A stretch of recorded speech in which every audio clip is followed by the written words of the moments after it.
কি যে করি কিছু বুঝে পাচ্ছি না। মেয়েটা নাকি ওরে ভালোবাসে, এসব উল্টোপাল্টা কথা বলছে। হ্যাঁ, পরি যদি কাউরে ভালোবাসতো আমার বলতো, যেমন ও পাদুরি পছন্দ করে সে কথা বলিছে। কি করবো কিছু বুঝে পাচ্ছি না। এদিকে আবার আমার ধমকি দিয়ে গেছে আমার চাকরি নিয়ে আবার টানটানি না পড়ে। ওদিকে ঢ্যাবনারে ফোন করলাম, এখনো তো এসে পারলো না, কখন আসে কে জানে। স্যার ভিতরে আসবো? হ্যাঁ আসো আসো, হ্যাঁ তোমার অপেক্ষায় করছি তখন থেকে। বলেন স্যার কি হয়েছে? আর বলো না, ভীষণ বিপদে পড়েছি। কি হয়েছে সেটা খুলে বলবেন তো? এমএলএ আসলো, কেন? ওনার ছেলেরে নিয়ে আসছে। ওনার ছেলেরে নিয়ে এসে বলছে তোমার মেয়ের সাথে আমার ছেলের বিয়ে দেবো। কি কথা বলছেন? হ্যাঁ আর বলো না। আপনি কি বলেছেন? আমি বলেছি না, আমার মেয়ে এখন পড়াশোনা করবে, ওর এখন বিয়ে থা দেওয়া যাবে না।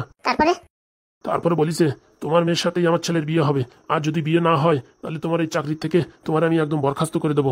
অত সোজা নাকি বরখাস্ত করে দেবে? আর বলো না, ওইসব এমএলএ ফেমেলের অনেক পাওয়ার। হাবি জাবি একটা বদনাম ফদনাম দিয়ে যে কোনো কারণে আমার এখান থেকে বের করে দিতে পারে। বলো এত বছর ধরে এই কোচিং এর জন্য কাজ করছি, হ্যাঁ হ্যাঁ, এত ভালো ভালো কাজ করেও কোনো লাভ নেই। এখন যদি বদনাম দিয়ে বের করে দেয় তাহলে কি হবে? আরে ও নিয়ে টেনশন নেবেন না, সে কোথাকার এমএলএ? এমএলএ বীরেন দত্ত। বীরেন দত্ত হোক আর ফিরেন দত্ত হোক, সব টাইট করে দেবো, কোনো চিন্তা করবেন না। বলছি আমার তো খুব ভয় লাগছে এখন। ভয় করার কিচ্ছু নেই, আমার কথা শোনেন। এই রুমে একটা সিসি ক্যামেরা লাগানোর ব্যবস্থা করেন, বুঝতে পারছেন? তারপরে? সিসি ক্যামেরা লাগানো থাকলে পারে যেসব কথা বলবে আসার পর সব রেকর্ড হয়ে যাবে। আর এমন ভাবে লাগাবেন সিসি ক্যামেরা যাতে কেউ দেখতে না পারে। ওই ফটোর পিছনে ছোট্ট করে একটা বল্টুর মতন লাগাই দেবেন, বুঝতে পারছেন? ছোট দেখে ক্যামেরা। ঠিক আছে, হ্যাঁ আর কি করবো? আপাতত ওইটা কাজটা করেন। তারপরে এই ফুটোদা আসতেছে বাড়ি, তারপরে এই যে পাদু আসতেছে, ওদের সাথে কথাবার্তা বলে একটা ডিসিশন নেওয়া যাবে। বলছি মেয়েটার আবার আজকে পরীক্ষা, সেখানেও যেতে হবে। আমার আর টেনশনে ভালো লাগছে না। আপনি নিশ্চিন্তে যান, আমি দেখে নেবো, কোনো কিছু হলি পারে। বলছি ঢাবনা তুমি নাকি বিয়ে করেছো শুনলাম। আর বলবেন না স্যার, কায়দা মতন পাইছে একটা মেয়ে, তাই ঘপ করে ফেলাইছি। নিমন্ত্রণ করলে না যে? ওই নতুন একটা বাড়ি কিনেছি তো, ওখানে মোটামুটি যাওয়ার পরে চেনাশোনা যারা আছে সবাইকে ডেকে মোটামুটি খাওয়াই দেবো। আর এই মেইন কথা হচ্ছে সেকেন্ড বিয়ে করেছি তো, তাই লোকজনটা জানাজানি করিনি, লজ্জার ব্যাপার না। বৌমা কেমন, ভালো তো? ভালো মানে বান্দায় রাখার মতন। ভালো হলেই ভালো, কিন্তু দেখো তুমি আমার ব্যাপারটা, আমি তো এইসব ঝামেলার ভিতরে যেতে চাই না। সৎ পথে চলি, সৎ কাজ করি, কিন্তু দেখো সব ঝামেলা আসে আমার পিছনে। তার জন্যই তো বলে সৎ পথে যারা চলে তাদের পিছনে সবসময় একটা না একটা ঝামেলা লেগেই থাকে। এটা তো ছোটখাটো ঝামেলা না, না এটা এমএলএ, আর ওর সাথে আরো একটা দুটো ছেলে ছিল, ওরাও ধমকি দিছে। বলিছে যদি বিয়ে না দাও মেয়ে, তাহলে মনে করো রাস্তা দিয়ে হেঁটে যাচ্ছে, পিছন দিয়ে বড় একটা ট্রাক এসে যদি চাপা দিয়ে যায় তাহলে কিন্তু আমাদের কোনো দোষ না। কে বলিস এই কথা? ছেলেটা কিরম চেনা চেনা লাগিছে। কোথায় বাড়ি বলেন তো, বাড়ির অ্যাড্রেসটা বলেন তো, যাইয়ে লুঙ্গি দিয়ে আর পেঁয়াজ দিয়ে ওর জীবন শেষ করে দেবো। দেখো বাবা, পাদু পরিরই পছন্দ করে, পরিও পাদুরি পছন্দ করে, তাতে আমার কোনো আপত্তি নেই। দুইজনে ভালো পড়াশোনা করুক, চাকরি বাকরি পাক, তারপরে বিয়ে থা করুক, সেই আমার মত ছিল। আর তোমাদেরও তো কথা জানাইছি। হ্যাঁ সে কথা তো আগেই বলেছেন। এখন যদি ওইসব ছেলেবেলের মাথায় এইসব জিনিস ঢুকে যায় তখন কিরকম হবে বলো তো দেখি? পড়াশোনার হবে কোথায়, সারাক্ষণ মাথায় এই জিনিসই ঘুরবে। আর মেয়েটার এখন কোথাও আমি পাঠাতে ভয় পাচ্ছি। ওরা আবার কোনো সময় ধরে টরে নিয়ে যায়, বিয়ে টিয়ে দেয় নাকি কে জানে। ও এত সোজা নাকি? বলা যায় না, আমার ভয় লাগছে। ওই এমএলএ সেরকম সুবিধার মানুষ না। বলছি স্যার আপনি টেনশন নিয়ে না, সন্ধ্যের ভিতরে ফুটোদা চলে আসবেন তো, তারপর আমরা রাত্রে একটা মিটিং করে তোমার সকালে জানাবানি। দেখো বাবা, আমার কেরোর উপরই তো ভরসা নেই, তোমাদের উপরেই ভরসা, বুঝেছো? যে করে হোক আমার এই বিপদের থেকে বাঁচাও। আরে স্যার আপনি টেনশন নেবেন না, আপনার এই ঝামেলাতে বাঁচানোর দায়িত্ব আমাদের। আপনি আমাদের জন্য এত কিছু করেছেন, পাদুর জন্য এত কিছু করেছেন, আর আপনার জন্য ছোট একটা কাজ করতে পারবো না? নয়তো বাবা, এই ঝামেলা থেকে বাঁচার একটা উপায় আছে। কি উপায়? এই পাদুর আর পরির বিয়ে করাই দাও। কথাটা তো জুতির কথা বলেছেন, কিন্তু এ বিষয়ে আমি ডিসিশন নিতে পারবো না, আর আপনারা কিছু বলতে পারবো না, কারণ কি বাড়ির অনেক মেম্বার আছে, তারা যা বলবে সেই হিসাবে কাজ করতে হবে। ঠিক আছে, আমার যেটা মনে হলো সেটা আমি বললাম। বিয়ের পরেও তো মানুষ পড়াশোনা করতে পারে, কোনো সমস্যা হয় না। দেখো এখন তোমরা ভেবেচিন্তে, আমার একটা মাত্র মেয়ে, ওর নিয়ে আমার অনেক আশা ভরসা, কিন্তু এখন ওই ফালতু ছেলের হাতে যদি পড়ে যায় তাহলে আমার জীবন তো গেল, ওর জীবনটাও শেষ হয়ে গেল। বলছি পরীকে ছেলেটারে চেনে? ওরা তো বলছে চেনে। এক কাজ করেন, এখন ঠান্ডা মাথায় পরীর নিয়ে পরীক্ষা দিতে যান, তারপরে বিকেলবেলা ফুটো দ্বারা আসতে পারে, আলোচনা করে সকালবেলা আপনাদের বাড়ি গিয়ে একটা ডিসকাশন করা যাবে। আচ্ছা। আর আমার ফোন নাম্বার তো আছে, কোনো সমস্যা হলে ফোন করো। আমি তো বলছিলাম কি বাবা, আমার ভয় লাগছে, চলো না তুমি আমার সাথে, তুমি আমি আর ওই পরি যাই ওর মানে পরীক্ষা সেন্টারেতে আসার সময় যদি আবার ওদের ধরে ফরে নিয়ে যায়, তার জন্য আবার টেনশন। ঠিক আছে চলেন, কোনো সমস্যা নাই, কিন্তু লুঙ্গি পরে যাবো। কোনো সমস্যা নেই, তুমি চলো। সকালে খাওয়া দাওয়া তো কিছু করিনি। আরে বাবা আমি থাকতে আর কিছু টেনশন। ঠিক আছে চলেন তাহলে। অনেক অনেক ধন্যবাদ বাবা, তোমাদের মতো মানুষ হয় না, বলার পরই তুমি না রাজি হয়ে যাও, কোনো সময় না বলো না। চলেন স্যার চলেন, দেখি কার বাবার ক্ষমতা, লড়ি দিয়ে চাপা দেবে, কত বড় শয়তান আসপর্দা। ওই সিমনাটারে যদি একবার দেখতে পারতাম না, ও শালা আর কি বলবো। এখন আর কোনো ভয় নেই, তোমরা থাকলে আমার শরীরে অন্যরকম একটা সাপোর্ট থাকে। টেনশন নেবেন না স্যার, আমি আছি, শর্ট মেরে দেবো। শোন রে বিজয়, যতদূর সম্ভব বুঝেছিস, ওই কোচিং এর মাস্টার রাজি হবে না। রাজি না হলে কি হবে স্যার, আপনাকে বলেছি না, বিয়ে তো ওই মেয়ের সঙ্গে আপনার ছেলেরই হবে। হ্যাঁ বাবা, আমি শুধু ওই পরীকে বিয়ে করবো। পরীকেই বিয়ে করবো, তা পরীর সাথে একটু প্রেম করতে হয় না? এরকম ঘপ করে বিয়ে করবো বললি হয়? মেয়েটা একটু রাজি থাকলে কোনো সমস্যা নেই, বোঝো না? আসল কথাটা হচ্ছে মেয়েটার সাথে একজন লাইন মারে। লাইন মানে? সেরকম কিছু না, ওই একটু দুজনের কথাবার্তা হচ্ছে, মানে দুজনের ভিতরে একটু প্রেম প্রীতি সৃষ্টি হতে পারে। মানে অন্য ছেলের সাথে প্রেম করে সেই মেয়েরা আমি বৌমা করে নিয়ে আসবো বাড়ি? বলছি এমএলএ বাবু, আজকাল কটা মেয়ে খালি পাবেন যে কারোর সাথে প্রেম প্রীত করে না, কথাবার্তা বলে না, ভদ্র হয়ে বাড়ি বসে থাকে। তবু জেনে শুনে কেউ ওই কাজ করে? আরে বাবা না, ওটি খুব ভালো মেয়ে, ও প্রেম টেম করে না, একটু কথাবার্তা বলে। শালা বদমাইশ, হ্যাঁ? এমএলএ ছেলে হয়ে জন্মাইছিস খালি খালি, এত টাকা সম্পত্তি বিষয় সম্পত্তি, হ্যাঁ? সেসব তো খালি খালি যাবে, জীবনে একটা প্রেম করতে পারলি না। প্রেম তো কতগুলো করেছিলাম বাবা, একটাও লাস্টিং করেনি। শালা পাগলা খাপা, সবাই তোর সাথে প্রেম করে কিসের জন্য? আমার পয়সা লুট করার জন্য, বুঝিস না? তা ঠিক কথা বলিস। আরে এমএলএ বাবু, উনি টেনশন করেন না, মেয়ে ভালো। আর মোটামুটি ওই মেয়ের সাথে বিয়ে হলে আপনার মোটামুটি ভোটে তো জিতা পুরো গ্যারেন্টি। তার জন্যই তো এত আগ্রহ করে আমি এই কাজটা করতে চাইছি। বলছি কি, মেয়ে কি রাজি হবে বিয়ের জন্য? বলছি তার জন্য আমার কাছে একটা বুদ্ধি আছে। কি বুদ্ধি? আমি এক সাধু বাবারে জানি, তার কাছে এই যদি আমি এই কিট্টুটি নিয়ে যাই, নিয়ে ওখান থেকে একটা তাবিজ পড়া নিয়ে এসে ওই মেয়ের যদি হাতে বাঁধে দেয় বা পায়ে বাঁধে দেয়, ওই মেয়ে পিছন পিছন চলে আসবে। হ্যাঁ, এসব হয় নাকি? হয় নাকি মানে? আমি তো ওই করে বিয়ে করেছি। কি বলছিস? হ্যাঁ এমএলএ বাবু, সত্যি কথা। এই সাধুর খবর যদি আগের থেকে পেতাম, তাহলে এতে ভালো জায়গায় বিয়ে হতো আমার। কি বলছেন এমএলএ বাবু? বলছি ওইসব আমার বিশ্বাস টিশ্বাস হয় না। আমি হচ্ছে জলজন্ত উদাহরণ। আমার সাথে কি আমার বউর বিয়ে হতো নাকি? ওরে দেখতে সেই হিরোইনের মতন, আর আমি কোথাকার একটা ব্যাঙের মতন ছেলে। বলছি বাবা, এত করে যখন বলছে একবার যেই দেখি না। ঠিক আছে, যাই দেখ। বলছি পয়সা করি নাই নাকি না ফ্রি? কি যে বলেন স্যার, আজকাল জামানায় 1 টাকার একটা বিড়িতেই কেউ ফ্রিতে দেয় না, আর এসব কাজ ফ্রিতে হয়। আর আপনার যারা ইচ্ছা তারা বিয়ে করতে পারবেন, শুধুমাত্র ওই সাধু বাবার কাছে ওই মেয়ের ফটো নিয়ে দেখাতেই হবে। ঠিক আছে, হলিবারে কোনো সমস্যা নাই, যা খরচাপাতি হয় আমি দিয়ে দেবো। বলছি কবে যাবি বন্ধু? শোন, আমি আগে সেই সাধু বাবার খবর নিই, সে আবার মাঝে মাঝে হিমালয়ের উপর উঠে যায়, তো তার জন্য মোটামুটি এখন এইখানে আছে কি হিমালয় আছে কে জানে, সেটা খবর নিয়ে তারপর বলবানি। হ্যাঁ আজকে বিকেলের ভিতরে বল বন্ধু, আমি বাড়ি যাই, এমনি মোটামুটি খবর নিচ্ছি। ঠিক আছে তাহলে এমএলএ বাবু, আমি আসি এখন। হ্যাঁ, বাড়ি আবার বউ অপেক্ষা করে আছে। ঠিক আছে, যাও তাহলে। ঠিক আছে বন্ধু, আসি। হ্যাঁ আচ্ছা বন্ধু, পট করে ফোন করিস কিন্তু আমারে। এই যাই খবর নিয়েই ফোন করছি। বলছি হারামজাদা, বিজয়ের কাছে শেখ কি করে কি করতে হয়। তুই আমার ছেলে হয়ে একটা ন্যাঙার মতন ঘুরে বেড়াস, খালি পয়সা পাটি খরচা করিস, কি করে শয়তানি বজ্জাতি করতে হয় তা কিচ্ছু বুঝিস না। শেখবো বাবা শেখবো, আর একটু বয়স হলে শেখবো। তোর যা পরিস্থিতি, আমি এমএলএ হওয়ার পরে তুই আর হতে পারবি না মনে হচ্ছে। কেন বাবা? এমএলএ গিরির কাজ করতে গেলে অনেক শয়তানি কাজ করতে হয়, তুই তো কিচ্ছু বুঝিস না। শেখবো শেখবো, বিজয়ের কাছে সব শিখে নেবো। একটা মেয়েরে কি করে পটাতে হয় সে বুদ্ধিটাও না নাই। হ্যাঁ, কিছু টাকা পয়সা খরচা করে ওর লাইনে আনার ব্যবস্থা কর। মোটামুটি এইসব উঠে আনতে পারে একটা লজ্জার ব্যাপার, বুঝিস না? না না, ওই সাধু বাবা যদি তাবিজ দেয় তাহলে সবচেয়ে খুব ভালো হয়, কোনো ঝামেলা নাই। একা একা আমার পিছন পিছন চলে আসবে, ওদের বাড়ি থেকে কেউ কিছু বলতে পারবে না। এসব তাবিজ কবজের উপর আমার তো বিশ্বাস হয় না। বলছে বিজয় বিয়ে করছে, তাও তোমার বিশ্বাস হয় না? যাই দেখ কি বলে। ঠিক আছে। শালা আমি তো এমএলএ, আমার ছেলে হয়েছে এটা ক্যাবলার মতন, এত কমপ্লেন, এত সারা লাগছে, এত কিছু খাওয়ালাম, শালার মাথায় বুদ্ধি সেরকম বেশি একটা নাই। বললেই হবে না, এসব শালা রক্তর দোষ। আমার তো মনে হয় আমার ছেলের শরীরের ভিতরে আমার বহু রক্ত, এর জন্য বুদ্ধি মনে হয় একটু কম। কি বলে তুমি? খাটুপড়া নিন বংশে সবকিছু শুনে ফেলাইছেন কি কে জানে। কি বলে বলো? কয় কিছু বলিনি তো। আমি শুনিনি। বলনি যে ছেলেটা আমার মতন হয়নি, আমার বউর মতন হয়েছে, আর বউর রক্ত মানে ওর শরীরে বইছে, একটু ক্যাবলা ক্যাবলা আছে। আমি ক্যাবলা? আরে তুমি কোথাকার কথা কোথায় জোড়াচ্ছ? আমি তোমার কথা কোথায় বলেছি? আমি বিজয়ের কথা বলেছি। দেখো, শয়তানি বজ্জাতি আমার সাথে করার চেষ্টা করবে না কিন্তু, বলে দিচ্ছি। আরে বউ দোষ, তোমার কিচ্ছু বলিনি আমি। মনে রাখবা, আমার বাপের বাড়ির টাকা খরচা করে তুমি এমএলএ হয়েছো। আজকে যে চেয়ারের উপর বসে রয়েছো সেটা আমার বাপের কেনা। আরে শুধু শুধু রেগে যাচ্ছ কেন? আমি অত শত জানি না। আমার ছেলের ওই মেয়ে পছন্দ, যে করে হোক ওই মেয়ের সাথে আমার ছেলের যেন বিয়ে হয়। আর যদি বিয়ে না হয় তাহলে তোমার আর আমার ভিতর দেখো কি গন্ডগোল বাঁধে। আরে বউ তুই যদি বলিস না তোর জন্য পৃথিবীর চাঁদ নিয়ে আসবো, আর আমার মোটামুটি ছেলের জন্য বউ আনতে পারবো না? এরকম গাল গল্প অন্য জায়গায় যাই দিবা। আমার জন্য চাঁদ ছিঁড়ে নিয়ে আসবে। চাঁদ মানে গাছের আঙুল ফল ছিঁড়ে নিয়ে আসবে। ওই আর কি কথার কথা বললাম। যদি এই পরি যদি আমার বাড়ির বউ না হয়, সেদিন দেখবা তোমার আর আমার ভিতর কিরকম গন্ডগোল বাঁধে। আরে বউ তোর কথা দিলাম তো, ওই পরি আমার বৌমা হবে। দেখতে পারবানি। আরে বউ টেনশন করিস না, সব ঠিক হয়ে যাবে। শালা বুড়ো ঢ্যাবনাটা আমার রক্তের কথা বলিস, আমি শুনিনি। দাঁড়া, বিয়ে যদি না হয় না সেদিন তোর দেবো ছেঁচা। কথা একটু আসতে বলতেই হবে, নাই তো শালা দিয়ালেরও কান থাকে শুনে ফেলাইছে। আজকে ভালো একটা গন্ডগোলের হাতে বাঁচিয়ে গেলাম। যে করে হোক ওই শালা মাস্টারের মেয়ের সাথে আমার ছেলের বিয়ে দিতেই হবে। ভোটে তো আমি জিতবই, তারপরে মোটামুটি বৌরি কথা দিছি, কথা না রাখলি পারে মোটামুটি আর মান সম্মান থাকবে না। এমএলএর শালা ক্যাবলা বানাতে হবে।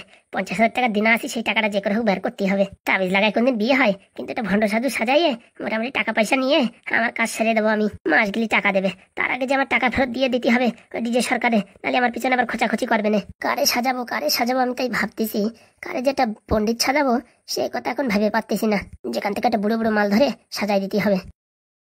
বলছি লাল ব্যাটারি, এদিক কোথায় নিয়ে এসিস আমারে? আরে বাবা, পাদ্যের পরীক্ষা হতে এখনো 2 ঘন্টা সময় লাগবে, ততক্ষণ কি করবা? এদিক ওদিকে হাত মেরে দেখতে হবে 2 টাকা ইনকাম করা যায় নাকি। এইখানে আবার কি ইনকাম করবি? যদি চুলকনির তেল নিয়ে আসতাম তাও মোটামুটি কিছু টাকা বিক্রি হতো। আরে বাবা, একটু চেষ্টা করে দেখি, যদি 2 টাকা ফাও আসে, যাওয়া আসার খরচাটা তো উঠবে না। দেখ তালি বুদ্ধি একটা আইসে। ছাগল নিয়ে ওটা দাঁড়ায় রয়েছে কেন দেখি তো। বলছি কাকা, কোথায় যাচ্ছ? আর বললো না, এই ছাগলটা নিয়ে একটু হসপিটালে যাচ্ছিলাম। এ ছাগল হসপিটাল নিয়ে কোনো লাভ নাই। কেন? এত বাঁচবে না, নীতি নীতি মরিয়ে যাবে। কি বলো? ওরে বাবা, আমাদের বাড়ি গ্রামে, আমাদের বাড়ি প্রচুর ছাগল আছে, আর আমি ওই ছাগল দেখলে বুঝতে পারি কোন ছাগলের কি হয়েছে কি না হয়েছে। এই ছাগলের কি হয়েছে বাবা? এ তো দেখে মনে হচ্ছে পাতলা পায়খানা হয়েছে, আর এর পেটে কিরমিও আছে, আর গ্যাসের জ্বালায় পেটও ফুলে গেছে। বলছি বাবা, তুমি কি করে বুঝলে? তুমি কি ছাগলের ডাক্তার নাকি? ডাক্তার মানে ডাক্তারের তো বেশি বুঝি। তাহলে হসপিটালে নিয়ে যাবো না? হসপিটালে নিয়ে যাতে কত টাকা খরচা হবে তোমার? ওই যাওয়া আসায় প্রায় 500 টাকা খরচা। আরো ডাক্তার দেখাবে, ইঞ্জেকশন ট্যাবলেট দেবে, বাড়ি অব্দি জাতীয় পারে না জাতীয় পারে। ওটা তো যুক্তির কথা বলিস, এখন কি করবো? চোখের সামনে তো এইভাবে মূর্তি দেওয়া যায় না। না শোনো, তুমি এক কাজ করো, ছাগলটা আমার দিয়ে দাও, বুঝতে পারিস? ছাগলটা তোমার দিয়ে দেবো মানে? দেখো কাকা, ছোটখাটো একটা ছাগলের ডাক্তার, তো দেখে যা মনে হচ্ছে এ বাঁচবে না। তা তুমি বাঁচবে না সেই ছাগল দিয়ে কি করবা? দেখো, আমি এখন এই মোটামুটি ছাগলের ডাক্তারি পড়েছি, তো প্র্যাকটিস করতেছি, তো এর উপর একটু এক্সপেরিমেন্ট খাটাবো, যদি বাঁচে যায় তো লাখ ভালো। বাঁচিয়ে গেলে তো আমার লস হয়ে যাবে। আরে বাবা না, কোনো লস হবে না, বাঁচিয়ে গেলে আপনাদের ফেরত আনিয়ে দিয়ে যাবো, আর আপনি আমার এই ট্রিটমেন্টের টাকা আর ছাগলের টাকাটা ফেরত দেবেন। সত্যি বলছো? জীবনে কোনদিন মিথ্যে কথা বলিনি, দরকার এই ছাগল ফি আমি দিব্যি খাইয়ে বলছি। তুমি এই ছাগল ঠিক করতে পারলে দিয়ে যাবা তো আমারে? হ্যাঁ বলছি, আপনি কোন গ্রামে থাকেন? আমি তো এই গ্রামে থাকি, হোসট গ্রামে। আপনার নামটা কি? আমার নাম সতীশ বাবু। ঠিক আছে, ছাগল ভালো হয়ে গেলি আপনার আমি বাড়ি দিয়ে যাবানি, ঠিক আছে? তো এখন কত টাকা দেবো তাই বলো। দেখো বাবা, তুমি সবকিছু বোঝো, কত দিলি হয়, তোমার লস হবে না আমার লস হবে না, এরকম একটা কাজ করো। 500 টাকা নেও। 500 টাকাটা ছাগল দেওয়া যায় তুমি বলো? আরে কাকা, আমি তো এক্সপেরিমেন্ট করবো, যদি আপনার ছাগল ঠিক হয়ে যায় না, আপনার ছাগলও দিয়ে যাবো, আর আপনার মোটামুটি ওই টাকাও ফেরত নিয়ে যাবো। ঠিক আছে। বলছি ফুটে 500 টাকা দাও তো। বিনামাইদি আর কি বলবো, এনে ধর। থ্যাংক ইউ কাকা, একটু পরে তোমার টাকা ফেরত দিচ্ছি, এনে ধরো কাকা। বাঁচালে বাবা, তোমার কথা না শুনি পারে, ডাক্তারের কাছে নিয়ে যাও, অটো ভাড়া দিয়ে 1000 টাকা খরচা হতো, বাড়ি নেওয়ার পরে মরে গেলে বিশাল টাকা লস হতো। আপনি কোনো চিন্তা করবেন না, যদি আমি ঠিক করতে পারি আপনার বাড়ি এসে দিয়ে যাবো। ঠিক আছে বাবা, লাভই হয়ে গেছে। 300 টাকা দিয়ে কিনেছি, 200 টাকা লাভ হয়ে গেছে। আমি হচ্ছে একটা ফড়িয়া, হ্যাঁ 200 টাকা লাভ মানে আমার অনেক। বলছি এই রোগালা ছাগল তুই বিক্রি করতে পারবি? তুমি খালি দেখো, পাদুদার ওই পরীক্ষা হতে হতে 5-7 হাজার টাকা ইনকাম করে ফেলাবো। কি বলছিস? দেখো, তুই যে এরকম একটা ঢপ কথা বললি, যে জীবনে কোনদিন মিথ্যে কথা বলিস না, তারপর ছাগল শুয়ে বললি। আরে ছাগল তো এমনি বাঁচবে না, এর জন্য এটা শুয়ে তো দিবি খাই নিছি। আর কি বলবো, এত ফাজলিমি তো কোথাতে শিখেছিস কে জানে। তুমি এক কাজ করো, আমার পাশে এসে দাঁড়াও, নয়তো ওই রডের উপর যাই বসে পড়ো। না না, তোর কাছে থাকার দরকার নেই, আমার 500 টাকা পালিয়ে হলো, বুঝতে পারিস? 500 টাকা না, তোমার 5,000 টাকা দিচ্ছি, তুমি দেখো খালি। বলছি এবার কেউ খিস্তি খামারি করবে না তো? আরে তুমি দাঁড়াও, দেখো এক্ষুনি ঘপ করে বেঁচে দিচ্ছি। বলছি এই রোগালা ছাগল কেউ কিনবে? তুমি খালি দেখো। এই সস্তার দাম সস্তা, ভালো ভালো ছাগল আছে, নিয়ে যাও। এই আমেরিকান ক্যাটফিশ নিয়ে যাও। কি বিক্রি করছে রে ওখানে? কি আমেরিকান কি বললো? ও দাদু, দেখে যাও, আমেরিকান ক্যাটফিশ দেখে যাও। এরা তো বাইরের গ্রামের লোক মনে হয়, নতুন কিছু জিনিস আনিছে হয়তো। কে আছে বাবু, ডাকিস কেন? বলছি কি, ছাগল কিনবা নাকি? না না, আমি ছাগল কিনবো কিসের জন্য? এরকম ছাগল জীবনে পাবেন না, আমেরিকান ক্যাটফিশ। আমেরিকান ক্যাটফিশ মানে?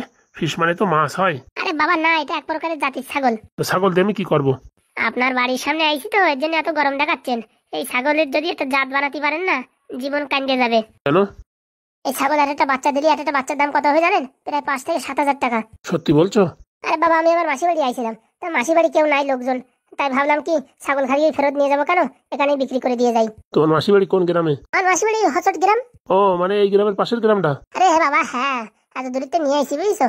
এখন এই গাভিন ছাগল এই ট্রেনে করে নিয়ে যাওয়া সমস্যার ব্যাপার না, তার জন্য ভাবিছি বিক্রি করে দিয়ে যাবো। বলছি ছাগলের কোনো রোগ ফোগ নেই তো? আরে কি যে বলেন, একদম তরতাজা ছাগলটা, রোগ ভোগ ছাগল বলছেন। পিছনে কিরকম গু লাগিয়ে রয়েছে, আবার পাতলা পায়খানা হয়নি তো? আরে বাবা, আপনি বয়স্ক মানুষ, আপনার আর কি বলবো।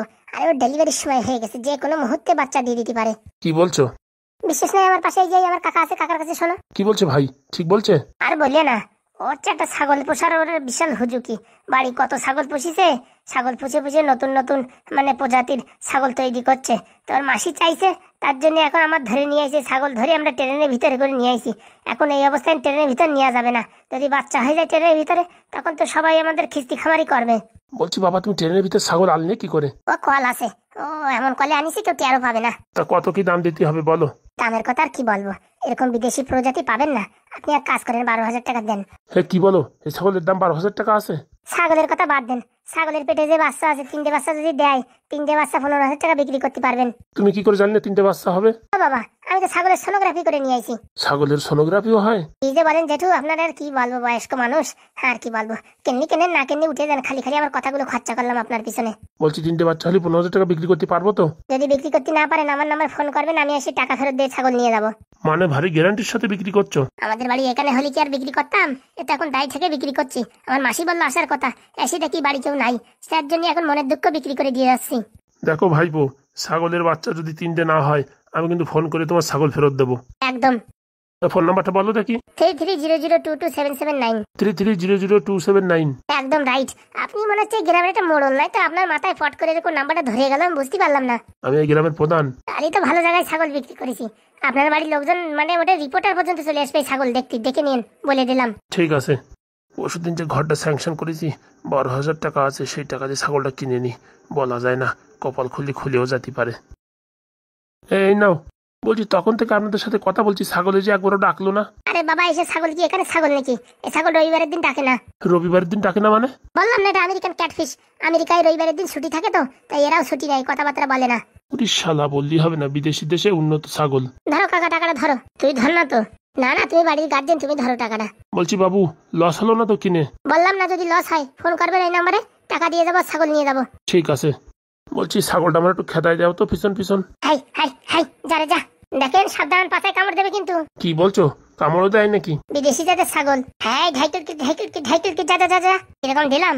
তুই যে এত চিটিংবাজি করতে পারিস আমি জানতাম না। মাদুলির ব্যবসা করা মানুষ আমি, কি বলো তুমি? তাই বলে এই যে মরা ছাগল এত টাকায় বিক্রি করে দিলি? তুমি খালি দেখো এই লাল ব্যাটারির ক্যালমা। হয়তো পাদুদা চলে আসে, পরীক্ষা হয়ে গেছে মনে হয়। আরে কাকা, তোমরা এখানে, তোমাদের আমি খুঁজে বেড়াচ্ছি সব জায়গা দিয়ে। ওসব কথা ছেড়ে আগে বল, পরীক্ষা কেমন হয়েছে? একটা প্রশ্ন ছাড়িনি কাকা, সব প্রশ্নের সঠিক করতে দিয়েছি। খুব ভালো। বলছি টপ করতে পারবি তো? একদম 100% গ্যারান্টি। তোমরা এখানে কি করছো সেটা বলো। আর বলিস না, লাল ব্যাটারি বলতেছি কি, পাদুদার পরীক্ষা হতে তো অনেক সময় আছে, চলো এদিকে একটু ঘুরে আসি। এই কথা বলতে বলতে ব্রিজের এখানে নিয়ে আইছে। তারপরে একটা মরা ছাগল 500 টাকা দিয়ে কিনে এই 12,000 টাকায় বিক্রি করে দিল। কি বলছে রে লাল ব্যাটারি? এখন টাকা পয়সা শর্ত, তাই একটু ওই হাত সাফ করে দিলাম। তাই বলে মরা ছাগল 12,000 টাকা বিক্রি করে দিলি? কি করে বিক্রি করলি রে? ও অনেক ক্যালমা আছে। ওরে সে নাকি আমেরিকান ক্যাট ফিশ বলে বিক্রি করে দিল। তোরে আর কি বলবো রে, ওসব কথা ছাড়ো। চলো বিরিয়ানি খেয়ে তারপর বাড়ির দিক যাবো। যে টাকা ইনকাম করেছি সবার জন্য বিরিয়ানিও নিয়ে যাবো। বিরিয়ানি বাইরে বিরিয়ানি খাওয়ার দরকার নেই, এখন কিছু একটা সাদা ভাত খেয়ে বাড়ি চলো, তারপর বাড়ি রান্না করলে হবে। হ্যাঁ তাই তো, এখন তো ঢ্যাবনা কাকার বউ আছে, মোটামুটি কোনো সমস্যা নেই রান্না করার জন্য। হ্যাঁ হ্যাঁ, বাড়ি খেলেই ভালো হবে। চলো, বাইরে সব জিনিসপত্র খারাপ দেয়, ওইসব খেয়ে খেয়ে পেট খারাপ হবে। চলো কাকা চলো। চল। বলছি কি মা, রান্না বান্না তো সব কমপ্লিট হয়ে গেছে, এখন কি করবো বলো? কখন আসে বিজয় কে জানে, ওর বাবাও কোথায় গেছে। বলছি কি চলো না, কোন রুমে আমরা থাকবো সেগুলো একটু দেখে আসি। ওরা এখনো রুম ছাড়েনি, কালকে ছাড়বে তাই বলছে। দেখে আসতে ক্ষতি কি? চলো চলো তাহলে। বাবা, ওই রুম আর এই রুম তো একই রকম, সব তোমার শ্বশুর মশাইয়ের কাজ, বোঝো তো। এই টাইলস গুলো একটু পরিষ্কার করলে হয়ে যাবে। আপনারা কারা ঘরের ভিতরে ঢুকে আইছেন? আমরা হচ্ছে এই বাড়ির মালিক। মালিক না অন্য কিছু? আরে বাবা হ্যাঁ, আমরা এই বাড়ির মালিক। আবার টাকা পয়সা চুরি করতে আসেনি তো ছদ্মবেশে? কি বলছো মা তুমি? আমাদের বাড়ি কোনো লোকজন নেই, পরে এসো। আরে বাবা, আমাদের বাড়িতে একটু দেখতে আসছে, কি হয়েছে? ওনাদের বাড়ি, মাস গেলে যেন আমরা টাকা দিই না ওনাদের বাড়ি। এই তুমি এরকম করছো কেন? বললাম না বাড়ির লোকজন নেই, পরে আসবে, আমি তোমাদের চিনি না, যাও। ওরকম কথা বলছো কেন? আমাদের বাড়ি আমরা দেখতে এসেছি তাই ওরকম কথা বলছো কেন? বলতেছি না আমি তোমাদের চিনি না। এসব মানুষদের কেন যে ভাড়ায় থাকতে দেয় কে জানে। কেন কি হয়েছে? আমরা কি করেছি? তোমাদের কি ইট খুলে নিয়ে যাচ্ছে নাকি? দেখিছো মা, কথা শুনেছো? শোনো, আজকাল বাড়ি চোর ফোর আসতেছে, ভালোভাবে বেরোয় যাও, না কিন্তু বটি নিয়ে তাড়া করবো। কথাবার্তা শুনিস? কারণ আমার কিন্তু ব্রেন শর্ট আছে, বলে দিচ্ছি আগেতে। বাড়ি থেকে বেরোয় যাও। আমার স্বামী বলেছে ঘরের ভিতর কারো ঢুকিয়ে দেবে না, তোমরা ঢুকিছো, এবার কিন্তু আমি বটি নিয়ে তাড়া করবো। বাবারে বাবা, স্বামীর বড় ভক্ত। আমার স্বামীর উপরে কোনো কথা বললি কিন্তু এখনই বটি দিয়ে আমি 2 ফাল করে দেবো। হ্যাঁ বৌমা চলো। তালতুল ভালো না, মাথায় মানে সিট আছে। সিট আছে মানে আমার স্বামী বলে দিয়েছে বাড়ি কেউ ঢুকতে বারণ করেছে, অচেনা মানুষ, বেরো ওখান থেকে বেরো। চল মা চৈতালি, এর ভাবতাল ভালো না। আর বটি দিয়ে কোপ মপ দিলি আরেক জ্বালা। বলতে কন্ট্রোল করে রয়েছি না, ততক্ষণ দিয়ে দিতাম 2-4 ঘা। বলা নাই কমা নাই, ঘরের ভিতর ঢুকে যায়, ওর বাপের ঘর মনে হয়। এসে বলতেছে ঘর মালিক, নির্ঘাত ছাড়া চুরি করার জন্য রাইছে। চম্পা, এই চম্পা, ঘরে একটা শাবল নিয়ে তো, শাবল নিয়ে এখানে দাঁড়ায় থাকতো, এরা ঘরে ঢুকলি বাড়ি দিবি মাজায়। স্বামী বলে গেছে বাড়িতেও কেন অচেনা মানুষ ঢুকতে দেবে না। পট করে ঘরের ভিতর ঢুকে আছে, কত সাহস! স্বামীর কথা অবাধ্য হওয়া যাবে না। যাই দেখি তাড়াতাড়ি ভাতটা রান্না করে ফেলি। চম্পা, শাবল নিয়ে এখানে এসে দাঁড়া। আর একজন কোথায় গেল কে জানে। কালকের প্রশ্ন ছিল, ঢ্যাবনা কাকার উপর যদি কেউ কোনোদিন গরম দেয় তাহলে ঢ্যাবনা কাকার বউ কি করবে? সুদীপ্ত বিশ্বাস ভাই কমেন্ট করেছে বটি দিয়ে ফেড়ে দেবে। একদম সঠিক উত্তর। আজকের প্রশ্ন হচ্ছে যে, আমি যে একটু আগে একটা ছাগল বিক্রি করলাম, ছাগলটা কোন জাতের ছাগল? নিচে কমেন্ট করে বলো, তাড়াতাড়ি কমেন্ট করো, অপেক্ষায় আছি। আর পাবলিকের ডিমান্ড, বিজয়ের শাস্তি হোক। শাস্তি তো হবে, পাপটা একটু করুক বেশি করে, তারপর ঘেঁটি মশলানো শাস্তি হবে।